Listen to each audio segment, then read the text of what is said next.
থেকে সবাইকে জানাচ্ছি গুড মর্নিং। দেখতেই পাচ্ছ পিছনটা কি সুন্দর।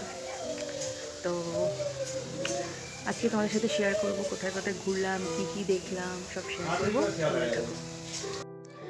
এটা মামার বাড়ির পুকুর, দেখতে পাচ্ছ গাছপালা ভর্তি, খুব সুন্দর। গরমকালে এখানে বসলে সময় কেটে যায়, খুব ভালো হাওয়া দেয়। এটা মাটির উনান দিদার বানানো, দিদা আর নেই এখন। এটা পাশের বাড়ির একটা বেবি, ওকে আদর করতে গেছিলাম। এটা বিকালে আমরা সব ভাই বোনরা মিলে গেছিলাম সর্ষে খেতে বেড়াতে। খুব সুন্দর লাগছিল, খুব খুব সুন্দর। দেখতেই পাচ্ছ গ্রামের রাস্তা দিয়ে চারিদিকে সবুজ, মধ্যিখানের রাস্তা দিয়ে আমরা সবাই মিলে যাচ্ছিলাম।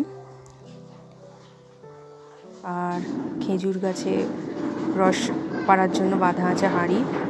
এটা আবারও সবুজ আর হলুদ, সুন্দর, খুবই সুন্দর। এগুলো শহরে দেখতে পাওয়া যায় না। এখানেও আবার বিভিন্ন রকম চাষও হচ্ছিল। এখানে সর্ষে, বিভিন্ন জায়গায় দেখছিলাম বিভিন্ন রকম চাষ হচ্ছিল, পালং শাক, কপি। আমার ছেলে এখানে নিজের মতন খেলতে ব্যস্ত, ধুলো মেখে, মানে খুব এনজয় করেছে ও। ওর জন্যই মেন ঘুরতে যাওয়াটা। হাজব্যান্ড দাঁড়িয়ে আছে, এই যে। আর হাঁটতে পারেনি, কাঁধে উঠে পড়েছে ছেলে। এটা আমি ইনস্টাগ্রামের জন্য একটা রিলস বানাচ্ছিলাম, তো বেশ ভালো, জায়গাটা খুব ভালো লেগেছে।